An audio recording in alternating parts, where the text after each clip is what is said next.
welcome to our vlog. Kita bakal seru-seruan di KPSBU Lembang. Oh iya, kita itu dibagi dua tim loh. Kenalan dulu yuk sama tim kita. Tim pertama ada Raji dan Zahra.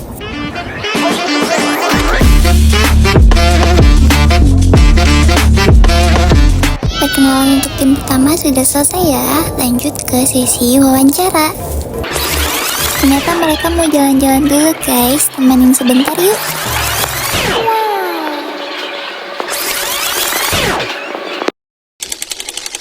Akhirnya Raji dan Zahra di ruangan anggota koperasi guys. Stay tune ya. Di sini ada 10 list pertanyaan, dilihat dulu ya guys. Lalu kita lanjut ke Hai semuanya, jadi kita mau apa ya sekarang? Ngas dong, sesi yang paling ditunggu-tunggu nih. Yap, sesi tanya jawab. Di sini udah ada 10 pertanyaan yang siap banget buat kita bahas bareng-bareng. Yuk, langsung kita mulai dari yang pertama. Oh iya, disclaimer ya guys, kalau kita buat video ini sudah diizinkan oleh beliau. Nomor 1. Di mana sejarah berdirinya Koperasi KPSBU Lembang dan apa ya tujuannya? Susu segar itu dulu hanya dijual ke tengkulak atau yang kalau sekarang istilahnya bandar lah. Nah kalau tengkulak itu kan jualnya di mana mereka, ketika misalkan mereka mau jualan ya itu beli susu segar dari peternak. Ketika mereka libur si susu yang diproduksi oleh peternak itu tidak bisa dipasarkan. Jadi kebanyakan itu ketika tidak bisa dipasarkan ya dibuang. Nah, makanya pada waktu itu sekitar 68 peternak itu bergabung membentuk koperasi KPSBU. Nah, di situ baru saling bekerja sama untuk memasarkan produk dari susu kopi. Nomor 2. Bagaimana model bisnis koperasi ini bekerja, terutama dalam hal pengumpulan susu dan distribusi ke pasar? Model bisnisnya jadi kita di sini tuh tidak melakukan pengolahan kecuali yang tadi bagian pengolahan. Jadi sistem yang paling besarnya itu kita hanya membantu mendinginkan susu segar supaya tidak rusak. Setelah didinginkan di sini baru dipasarkan ke pabrik-pabrik dan ke industri. Jadi prosesnya seperti itu. Yang ketiga, Mengenai SHU, bagaimana sistem pembagian di KPSBU? Apakah semua anggota mendapat bagian sesuai kontribusi? Untuk SHU itu diberikan berdasarkan kontribusi dari peternak. Jadi yang dihitung dari SHU itu ada, kalau untuk anggota itu ada SHU dari susu yang disetorkan, kemudian ada SHU dari jasa simpanan. Jadi semuanya dibuatkan secara proporsional. Itu bagaimana dari apa peran serta dari anggotanya. Kalau misalkan produksi susunya besar, otomatis dia dapat SHU dari susu itu, kalau penjualan susu juga besar. Terus kemudian jika simpanan pokok dan wajibnya itu besar juga, si anggota itu dapat juga porsinya bisa sesuai dengan kontribusi dari simpanan dan produksi susu. yang keempat, Bagaimana koperasi memastikan transparansi dalam laporan keuangan dan SHU kepada anggotanya? Untuk transparansi kita untuk sistem akuntansi kita pakai akuntan publik, jadi semuanya diaudit. Terus kemudian segala bentuk informasi keuangan juga diberikan laporannya kepada peternak, terutama yang rutin itu yang 1 tahun sekali melalui rapat anggota tahun. Jadi setiap rapat anggota tahun itu pengurus melaporkan semua kegiatan yang pertama secara transparan kepada para anggota. yang kelima, Era digital seperti sekarang ini, sejauh mana koperasi KPSBU sudah memanfaatkan teknologi digital dalam kegiatan operasionalnya, misalnya pencatatan produksi, distribusi, atau keuangan?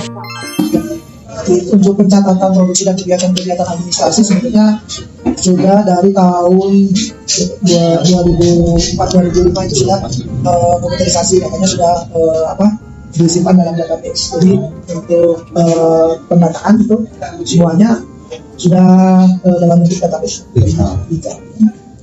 terima kasih Zahra. Lalu selanjutnya wawancara akan dilanjutkan oleh Raji. Yang keenam, Apakah koperasi ini memiliki sistem digital untuk laporan keuangan atau keanggotaan? Jika belum, apa alasannya? Ya, semuanya sudah berbentuk digital. Ya, sudah berbentuk digital untuk laporan keuangan, kegiatan administrasi, termasuk juga di cash one itu semuanya sudah untuk digital. Yang ketujuh, Menurut Bapak, apakah koperasi seperti KPSBU beresiko menjadi tertinggal jika tidak segera bertransformasi ke arah digital? Ya kalau misalnya tidak mengikuti perkembangan zaman ya, kalau dilihat sih tidak terlalu signifikan ya, karena memang produk yang kita hasilkan adalah produk susu segar. Nah, untuk pengadministrasian mungkin bisa saja terkenal, tapi kalau untuk pelayanan terhadap anggota itu sebetulnya kita masih bisa sih tanpa digitalisasi. Kecuali kalau untuk transaksi-transaksi baik keuangan, administrasi kalau secara administrasi itu kita bisa ketinggal kalau tidak digitalisasi. yang kedelapan, Apakah tantangan utama dalam menerapkan sistem digital di lingkungan koperasi, terutama bagi anggota yang mungkin sudah lanjut usia? Nah, itu tantangannya itu mengenai pemahaman dan cara mengaplikasikan sebuah aplikasi di para peternak yang usianya udah sepuh.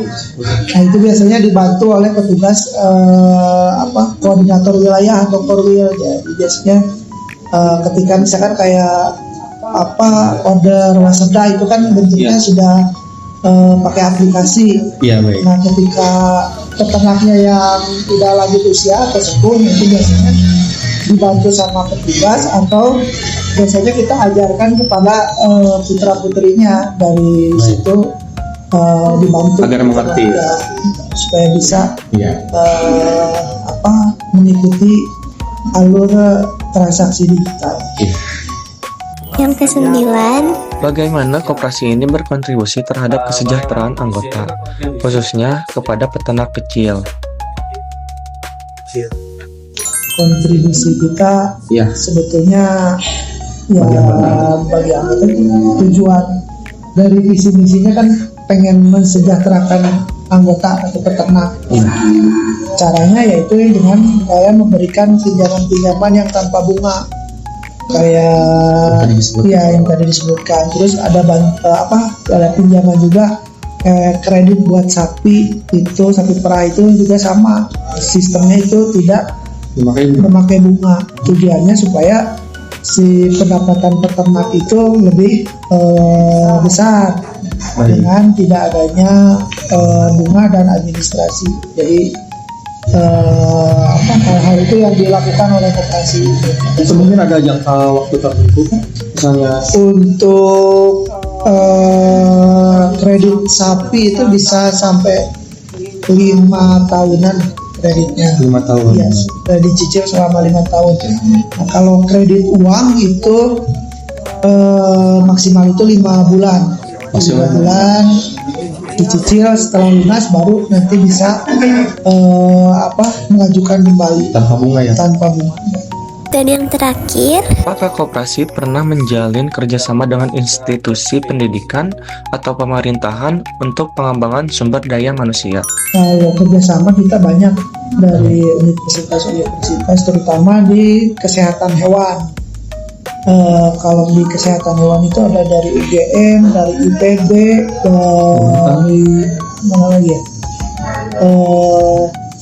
Sama dari luar pulau juga ada yang membantu kita bekerja sama, terutama dalam pelayanan kesehatan hewan. Nah, kalau yang selain itu kita juga ada kerjasama dengan kayak UNPAD, itu administrasi dan kesehatan hewan juga sama, bisa saling bantu.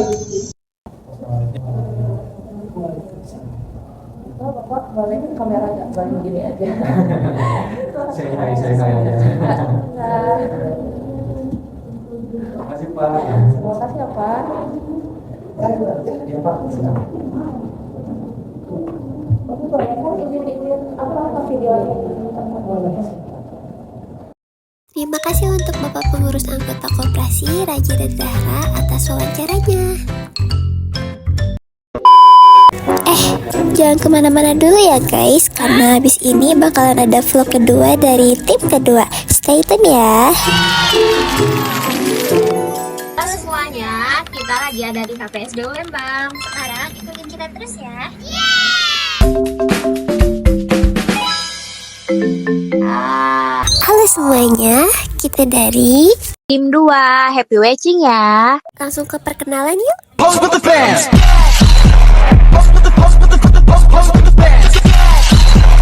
Ada yang gak sabar gak sih buat ikut ke dalam?